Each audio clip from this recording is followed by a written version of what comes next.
Welcome to week 7 of our muscle up practice. This week we'll again focus on a technique piece to help us with our muscle ups, to get our first muscle up or to improve what we've already got. We will also work on strength in our forearms, in our core, in our dips, in our pull-ups. So let's get started.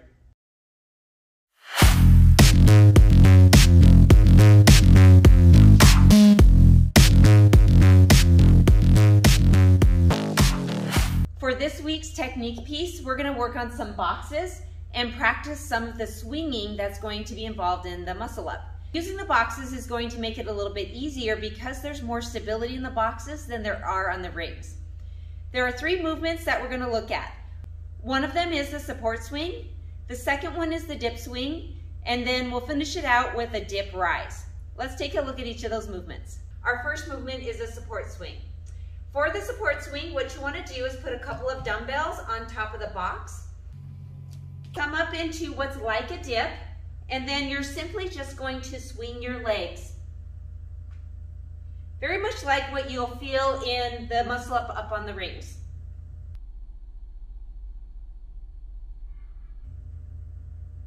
For this movement, we're going to do 3 rounds of 10 swings. Let's look at the support swing from another angle. Hop up into your dip, and then you're simply going to swing your legs out, forwards and backwards.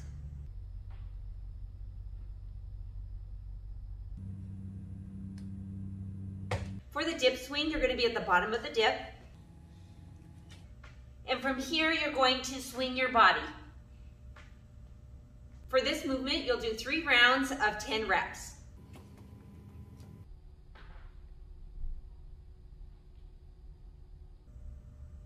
The last movement is the dip rise. With the dip rise, what you're going to need to do is swing back and forth in that low dip. And when you come back and you start to elevate your shoulders just a hair, that's when you rise up.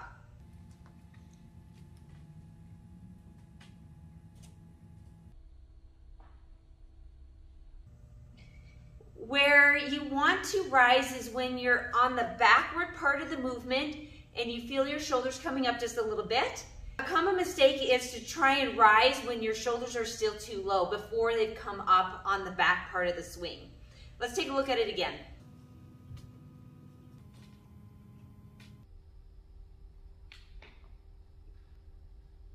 Let's take a look at the dip rise from another angle.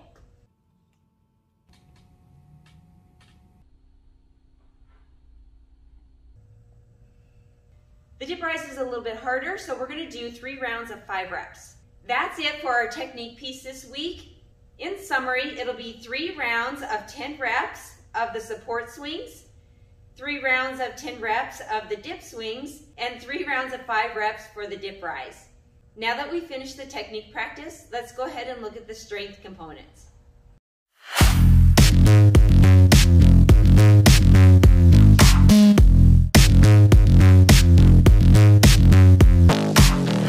In this workout, what we'll do is 10 reps of a plank press, followed by 1 rope climb, 1 legless rope climb, and then we'll move on to our 10 dumbbell curls with our palms down, and then we'll do a legless rope climb. We'll do that set of movements 3 times. For the plank press, it's a bit like a push-up, except for your arms are extended further out instead of just right below your body. We'll start right here with a push-up, and we'll gradually work ourselves out to the full plank press. So right underneath of you, a regular push-up would look like this. And then let's gradually move our arms out further in front of you. And then a little bit further. And even further.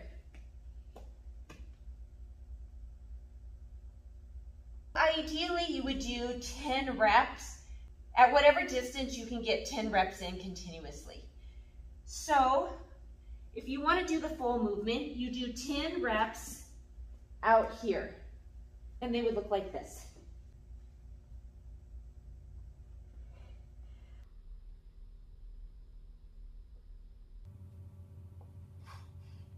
When you do the plank press, it's really important that you don't sway your back or put a lot of pressure on getting out of the hole in an uncomfortable way in your back. So one thing you can do to help with that plank press is tuck your hips. So engage your core down in here and sort of rotate your pelvis forward. And that'll help keep your back nice and strong and flat. So let's take a look at it again.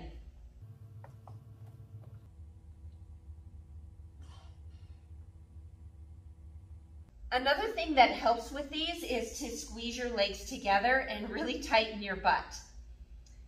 Now, another scaling for this would be to just engage your body in that initial lift off, but don't lift off.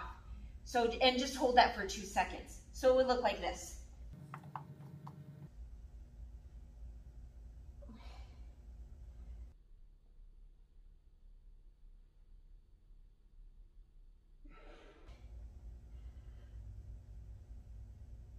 So you're tilting your pelvis, you're pushing your hands against the ground, and you're tightening your core and holding it for a count of 2. Another scale for this movement would be plank press negatives. So you would start at the top of the movement and slowly go down.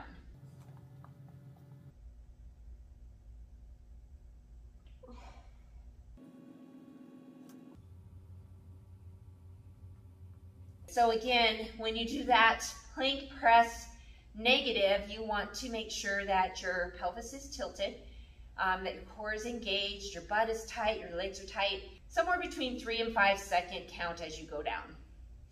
Well, that's the plank press. Let's go ahead and look at our legless rope climb. With the legless rope climb, it's pretty straightforward.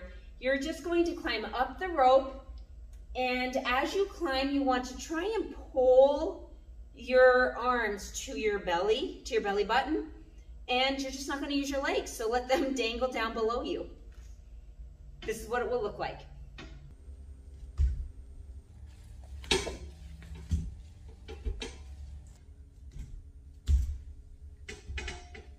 If you can't do the legless rope climb, you could do just a regular rope climb, focusing a little bit more on letting your arms do the work as opposed to your legs. You could also just hold onto the rope without using your legs and just hold there like this.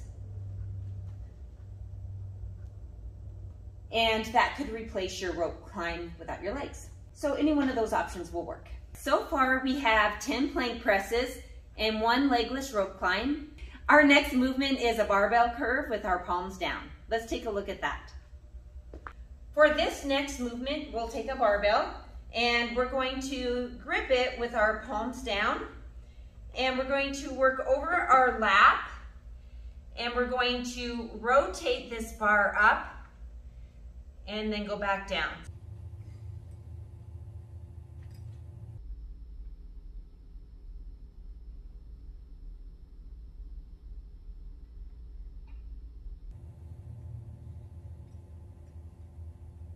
Following this movement, you'll go back and do another legless rope climb, and then we'll do 3 rounds of these 4 sets of movements. So in summary, we'll do 10 plank press, followed by 1 legless rope climb, 10 barbell reverse curls, followed by a legless rope climb, and then we'll do 3 rounds. We'll do that twice a week, both the strength and the technique of Muscle Up Week 7. So maybe like a Tuesday, Thursday, or a Monday, Wednesday. And then on the weekend, we will do some accessory movements. This week's extra movements will be dip negatives, wrist mobility, and planks, side planks this time. So let's take a look at each of those.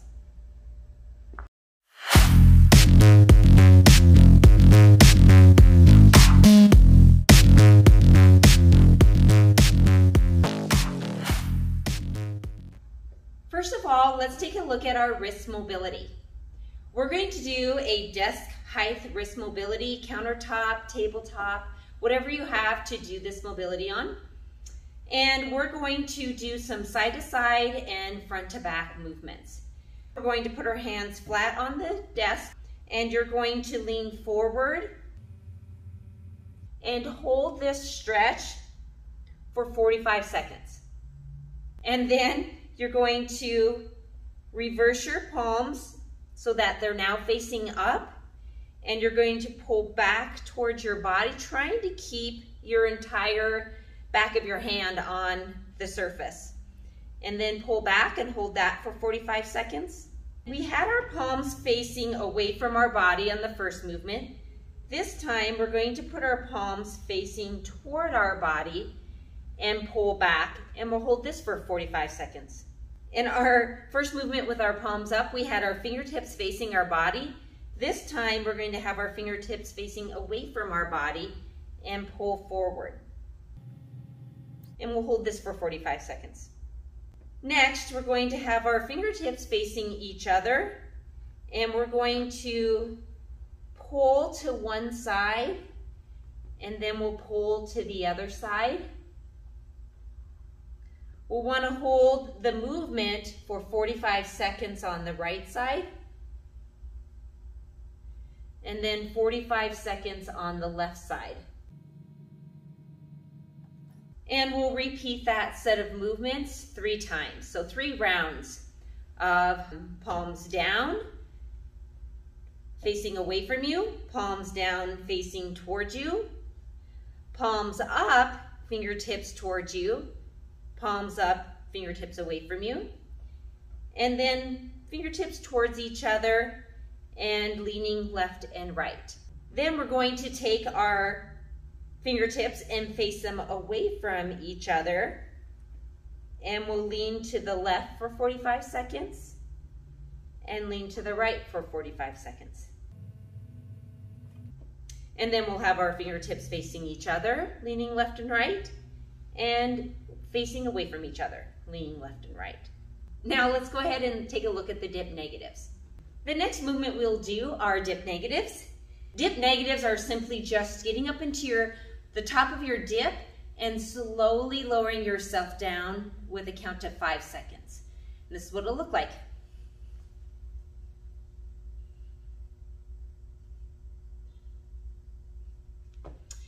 When you're down at the bottom, go ahead and put your feet down and stand back up. And then start at the top of the dip again and do another dip negative with a 5-second count.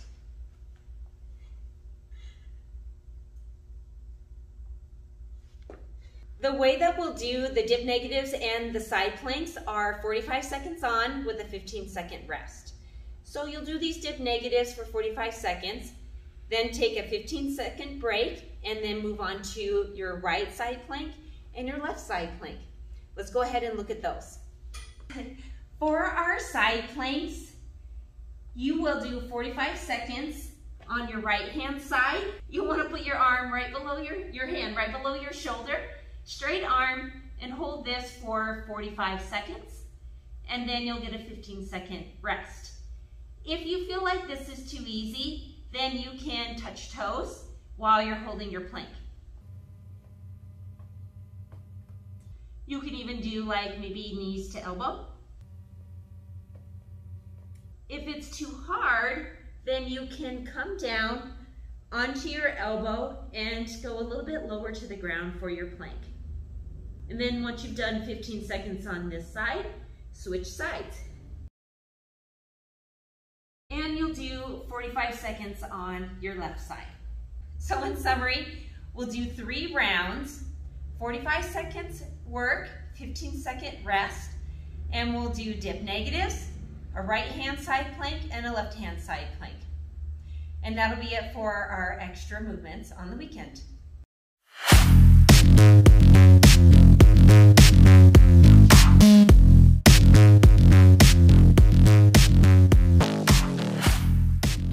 For our shoulder focus this week, we're going to work with crossover symmetry again. With the crossover symmetry bands, you can purchase these through crossoversymmetry.com. And there are a few sites that will show you how to make this on your own. For each of the crossover symmetry movements, you have a high and a low number that you work with. The high is going to provide a little more resistance. There's an upper level and a lower level set of movements. Last time we talked about the upper level movements, and this time we're going to talk about the lower level movements. There are 4 movements at the low level. They are 90-90, scaps, incline plus, and victory. Let's take a look at each of those movements.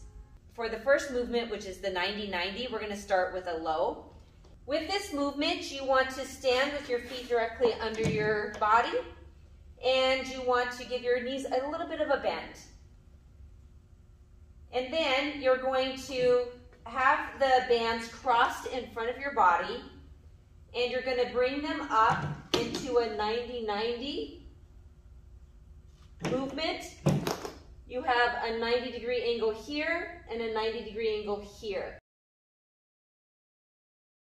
So you have a 90-degree angle here and a 90-degree here. This is what it will look like. You want to hold for 2 seconds at the top of the movement.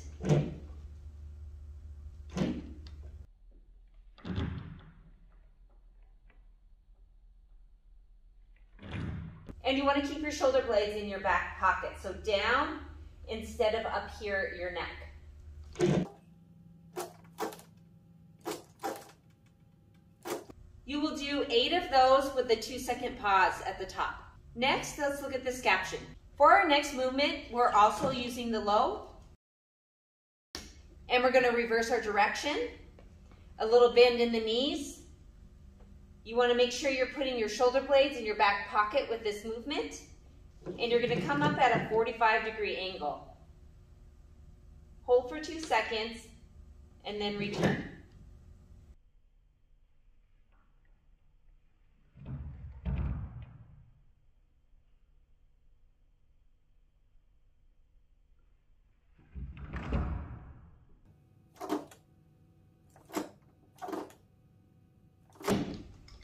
And that's the scaption. You'll do 8 of those with a 2-second pause at the top of the movement.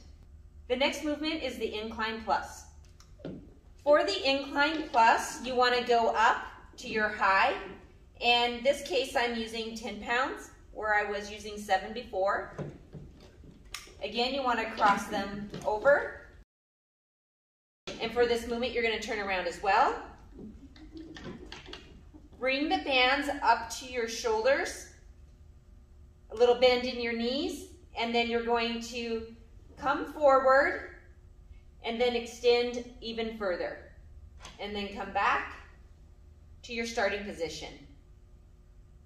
So punch the hands out, extend a little bit more, hold for 2 seconds, and then come back.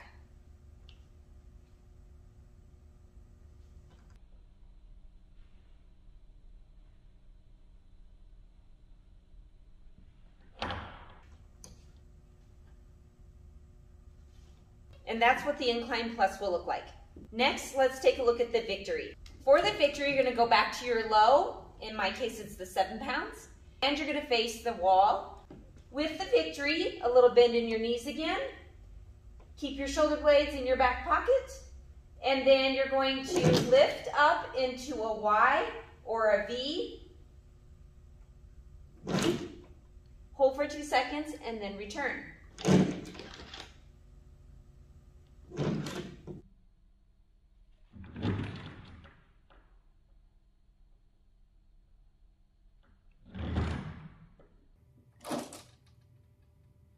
So with the victory, again, you'll do 8 reps at a 2-second hold.